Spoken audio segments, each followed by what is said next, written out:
Men maktab vaqtidan foydalanganman. Men maktabda ham kutubxonaga kirib olardim. Bilasizlar, maktabda kutubxonalar badiiy kitoblar bo'ladi. Ko'proq badiiy kitoblarni o'qirdim. Juda yaxshi ko'rardim. Sariq devni minib o'qiganman bir necha bor.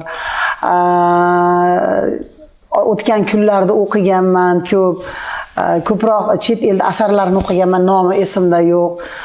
Nimani Muhammad Yusuf Rahmaliyning she'rlarini o'qiganman. Chunki u she'rlar Yulduz Usmonovaning qo'shiqlari edi-da. O'shalar juda ko'p o'qirdim. Men kutubxonani yaxshi ko'raman. Men iloji bo'lsa kutubxonada yashagim keladi. Mana sizlarda ham hozir ko'rib turibman.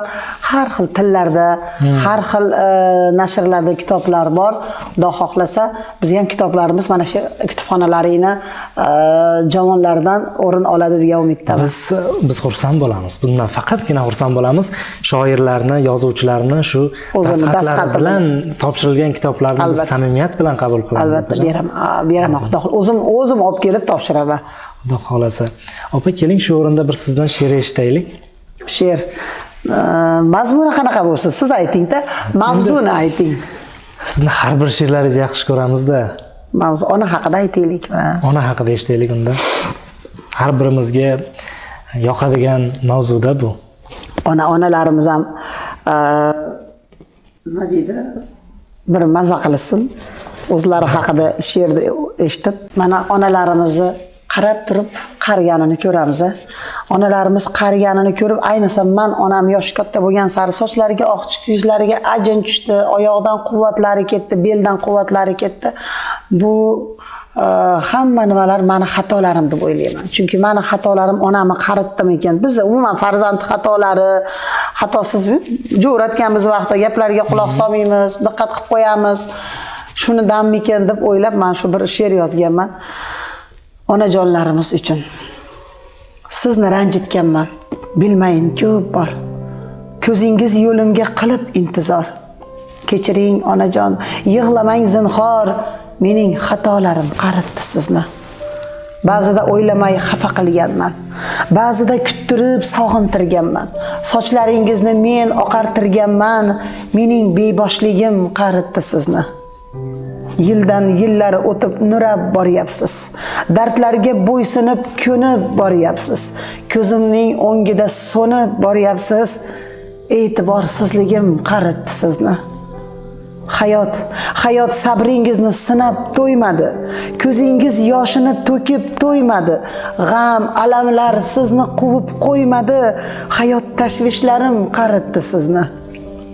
O'zingizni sevmay o'tyapsiz yashab, bemehr farzandga joningiz to'shab, dunyoga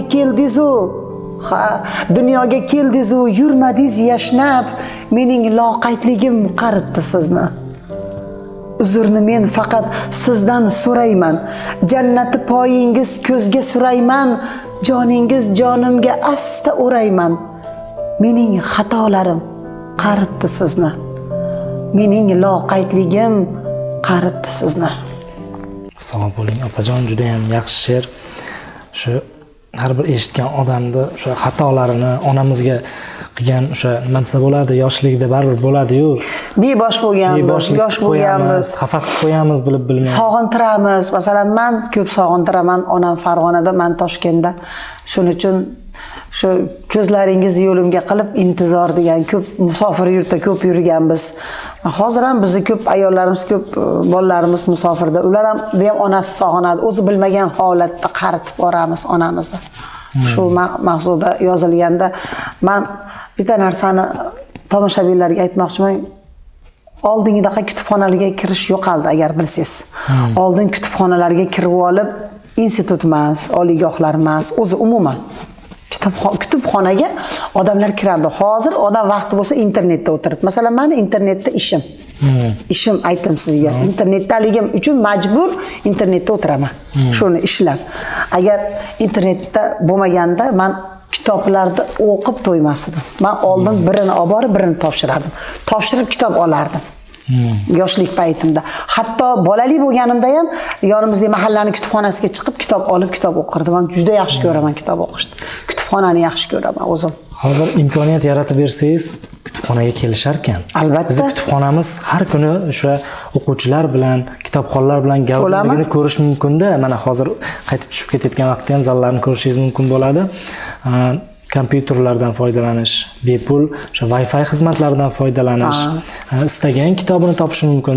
Siz xohlagan manbangizni topishingiz mumkin. Bizni mana shu elektron zallarimizda o'tirib, xorijiy davlatlarni bazalariga ulanishingiz mumkin. Mana shunday sharoitlarni yaratib Shunaqa sharoitlar bo'lgan, albatta o'quvchi keladida. Bunaqa sharoitda bo'lgandan keyin borib olib qayerdan topsam, nima qilsam demaydi. Pullimi bu?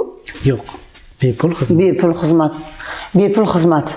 Kelamiz, biz ham kelamiz. Men ham ozgina vaqt ajratib kelib kitoblaringizni o'qiyman. Men chet til adabiyotini o'zbek tiliga tarjimasi rus tilida bo'lsa o'qiyman. Chunki kitob o'qisangiz, menimcha o'ylaymanki, qancha kitob ko'p o'qisangiz, insonda shuncha tafakkuri o'zgacha bo'ladi, dunyo qarashi boshqacha bo'ladi. Biz masalan Yulduz opam haligacha o'sha kitoblardan foydalanib o'qiydilar. Men shundan bilganmanki, demak kitob qancha ko'p o'qisak, shuncha yaxshi. Aytadi-ku, beshikdan qabrigacha ilm izladi.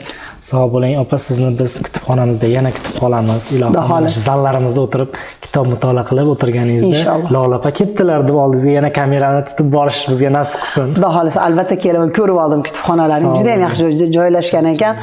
Sharoitlari zo'r, oppoqqina, pokizagina, issiqqina. Albatta kelib biz ham kitoblaringni mutolaa qilib ketamiz, xudo xolisa. Sog' bo'ling. Sog' bo'linglar.